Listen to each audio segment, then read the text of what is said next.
नमस्कार, मैं शारदा पांडे आसान ज़िंदगी के किसी एपिसोड में आपका स्वागत करती हूँ। आज मैं आपको बताऊँगी कि सुहागिन महिलाएं एकादशी का व्रत कर सकती हैं कि नहीं। आपका बहुत दिनों से प्रश्न था।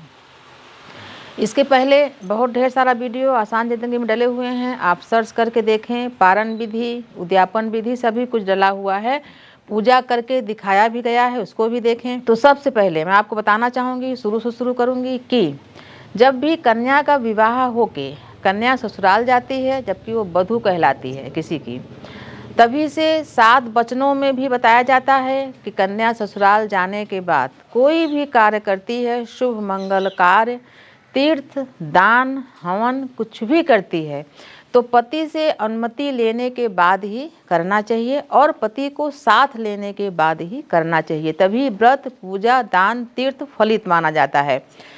कन्या जब ससुराल में जाती है विवाह होके तो कोई भी कार्य अकेले नहीं किया जाता। यही धर्म पति का भी है कि कोई भी कार्य करने से पहले अपनी पत्नी से सप्रेम पूछे और अनुमति लेना ही कहेंगे कि अनुमति लें कोई भी चीज़ काम करने से पहले।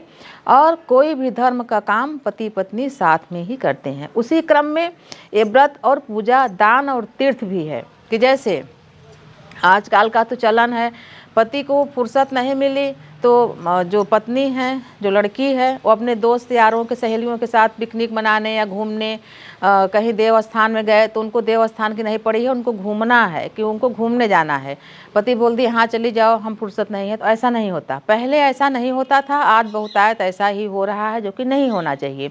पति भी साथ में रहें, आपके मित्र भाई भी साथ में रहें, तभी आप जाएं, यही मान्यता है। उसी प्रकार से कोई भी व्रत, ये वेदों पुराणों की वाणी है कि कोई भी व्रत, जैसे आप जाओगे ससुराल में तो साल के बहुत आप जो व्रत करते हो, आपके घर वाले ससुराल में मायके में जो भी व्रत करते हैं तो वो करना शुरू करवाते हैं। आज पहले से जैसे कि करवा चौथ का व्रत विवाह के बाद ही रहते हैं, लेकिन जो तीज का व्रत होता है वो उसको कन्याएं विवाह से पहले भी कर सकती हैं। लेकिन अगर आप पहले से भी व्रत कर रही हैं तो भी पति से अनुमति ने कि ये व्रत मैं पहले से कर रही हूँ तो अभी इसको चालू रखूँ, इसको कंटिन्यू रखूँ या बंद कर दूँ।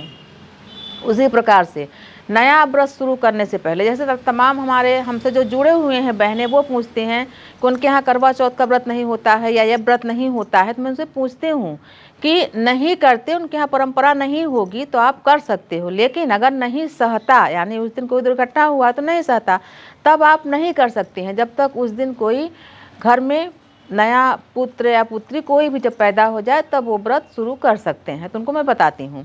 तो इसी प्रकार से शास्त्रों की यही अनुमति, यही मान्यता है कि कोई भी व्रत शुरू करें तो पति से अनुमति लेने के बाद ही शुरू करें, तभी फलित रहता है। कोई भी आप दान कर रही हैं तो पति पत्नी दोनों हाथ लगा के दान करें। कहीं तीर्थ में जा रहे हैं तो पति पत्नी दोनों जाएं। अगर पूजा में बैठे हैं तो पति पत्नी का इसलिए गठबंधन होता है, गठबंधन का महत्व रहता है, तभी पूजा में पूजा मान्य होती है। तो मैं आपको बता रही हूँ कि जो एकादशी का व्रत है, ये एकादशियों का व्रत, जैसे आपको मैं पहले भी कई वीडियो में बताई हूँ कि सभी व्रतों का जो ठिकरा होता है वो महिलाओं के ऊपर ही रखा रहता है कि महिलाएं ही सभी व्रत करती हैं। एकादशी का एक ऐसा व्रत है कि जो पुरुष भी करके अपने पुत्र पुत्री, माता पिता और पत्नी को भी उसका पुण्य अर्पण कर सकते हैं, क्योंकि एकादशी का व्रत जो है सभी व्रतों में महापवित्र माना गया है। जब महिला जैसे कि माहवारी होती रहती हैं तो अशुद्ध मानी जाती हैं और तमाम ऐसी चीज़ें रहती हैं पति के साथ रहना जो भी रहता है, तो इसीलिए उनको 12 महीने की जो 24 या 26 एकादशी पड़ती हैं उनको इसीलिए नहीं करना चाहिए कि वो पूर्णतः शुद्धता नहीं रख सकती हैं। हाँ, जैसे कि मैं आपको पहले भी बताई हूँ, जैसे कि तुलसी विवाह, देव उठनी एकादशी का व्रत जैसे माताएं करती हैं, विवाह जब संपन्न कराती हैं, तब मैं बोली हूँ कि पति के साथ ही उस व्रत को किया जाता है और गठबंधन करके जैसे विवाह का कन्यादान होता है उसे तुलसी मैया का कन्यादान करती हैं। अगर ऐसा नहीं हो सकता, तमाम बहनें बोलते हैं ना मेरे पति ना तो व्रत करेंगे ना पूजा में बैठेंगे, तो मैं उनको एक पूजा करके भी दिखाई हूँ कि साधारण पूजा भी किया जा सकता है, जिसमें कि पति भाई नहीं पूजा कर रहे हैं, गठबंधन करके नहीं बैठ रहे हैं, तो आप ऐसे भी पूजा कर सकती हैं।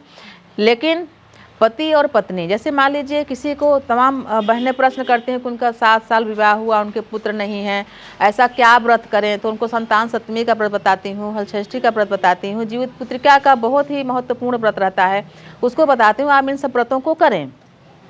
उसी प्रकार से एकादशियों में पुत्रदा एकादशी होती है। अगर आपको पुत्र संतान की कामना है तो आप अपने पति के साथ इस व्रत को करके और पुत्र की कामना को पूर्ति कर सकती हैं। तो तमाम ऐसे व्रत हैं, जैसे जो 24 एकादशी कंटिन्यू सुहागिनों को नहीं करना चाहिए इसीलिए, लेकिन जो माहवारी से निवृत्त हो गई हैं, जो माताएं समाप्त हो गया, तो अपने पति के साथ इस व्रत को कंटिन्यू कर सकती हैं। अगर आपके भी पति, पहले तो आप अनुमति लें व्रत का, आपके भी पति आपके साथ अगर एकादशी का व्रत करके पूजन करते हैं तो सुहागिन महिलाएं भी इस पूजन को, व्रत को कर सकती हैं। तो आपका जो कन्फ्यूजन था कि सुहागिन औरतें व्रत कर सकती हैं कि नहीं एकादशी का, तो बिल्कुल कर सकती हैं, पति से अनुमति लेकर। अगर पति साथ में व्रत करते हैं तो उसको क्या बोलते हैं, सोने में सुहागा, यानी आपका जो फल का जो गणना है वो कई गुना बढ़ जाएगा। पति नहीं कर सकते तो आप पति से अनुमति लेकर जो आपकी कामना है, किस एकादशी की आपको कामना है, उस एकादशी का व्रत कर सकते हैं। फिर माहवारी समाप्त होने पर आगे के जीवन में आप इस व्रत को पति के साथ कर सकती हैं। तो मैं आपको बताई हूँ कि एकादशी का व्रत सुहागिन महिला कर सकती है इस विधि से। उसके अलावा जैसे कि अभी मैं एक वीडियो आपको दी हूँ कि इसमें क्या खाएं क्या ना खाएं, उसमें साबूदाना के बारे में नहीं बता पाई हूँ, तो इसमें बता रही हूँ कि साबूदाना भी, जैसे कि गाजर का हलवा खा लेती हैं कि ये फल है तो फल नहीं है, उसी प्रकार से साबूदाना जो हम लोगों के बचपन में मिलता था वो साबूदाना ओरिजिनल रहता था, खालिश रहता था। लेकिन अब साबूदाना जो बनते हैं उसमें कुछ अंश चावल भी रहते हैं, वो नकली रहते हैं, इसलिए एक दिन के व्रत में आप साबूदाना भी हो सके तो ना खाएं, नहीं खाना चाहिए। और तमाम जो फल होते हैं आप उनको खाएं, साबूदाना ना खाएं। संतों का, साधु का, महात्माओं का यही कहना है, उनका हर दिन का व्रत होता है। जो साधु महात्मा संत हमारे यहाँ के हैं उनका हर दिन का व्रत, आप भी वैसे करते हो। हर दिन का व्रत कैसे होता है कि जो अभक्ष्य पदार्थ हैं, जिनको हम भक्षण करने में अशुद्ध मानते हैं, अगर हम हर दिन के खाने में उनको न अपनाएं तो हमारा हर दिन व्रत माना जाएगा। जैसे तमाम चीज़ें होती है, जैसे बोल दिए भाई गोभी, तो गोभी तो बहुत लोग पसंद करते हैं, गाजर पसंद करते हैं, उड़द की तमाम चीज़ें बनती हैं, मालूम मसूर की चीज़ें नहीं बनती हैं ज़्यादा, तो सब बहुत पसंद करते हैं। लेकिन जो अपने साधु संत हैं इसीलिए हम उनका चरण रज लेते हैं, क्योंकि वो देव तुल्य हो जाते हैं। ऐसे खाद्य पदार्थों को खा के ऐसे उनका मन भगवान में हमेशा लगा रहता है। इसलिए बोलती हूँ कि दान देकर प्रणाम उन्हीं को करना चाहिए जो पुण्य संचित किए रहते हैं, जो आपको आशीर्वाद देने लायक रहते हैं। इसीलिए बता रही हूँ कि अगर हम व्रत न भी करें और अभक्ष्य जो पदार्थ हैं उनको हम त्याग दें तो हमारा रोज का व्रत और रोज का पूजा माना जाएगा। इसी तरीके से संतों का, ग्रंथों का ये भी मानना है कि अगर हम किसी महापापी के संग में, साथ में 3 साल तक लगातार रह जाते हैं तो जो वो महापापी पाप किया रहता है, जो व्यक्ति उसके साथ निष्पाप रह रहा है, कोई पाप नहीं किया है, उसको भी वही दंड का अधिकारी माना जाता है जो कि वो महापापी पाप किए रहने पर उसको दंड का अधिकारी माना जाता है। इसीलिए कुसंग, जो कुसंग होता है वो भी नहीं करना चाहिए। मिथ्या वार्तालाप, इधर उधर की असत्य बातें और अनर्गल बातें भी 4 जने में बैठ के नहीं करनी चाहिए। जो पुण्य अर्जित रहता है वो नाश होता है। इसीलिए सत्संग करें। सत्संग करने बाहर नहीं जा पाते तो टीवी में अच्छे अच्छे प्रवचन आते हैं, सत्संग आते हैं, साधु संतों की शुद्ध और स्नेहपूर्वक वाणी आती हैं, आप उनको सुने, उनको देखें, उनको अपने अंदर समाहित भी करें और उसमें चलें भी।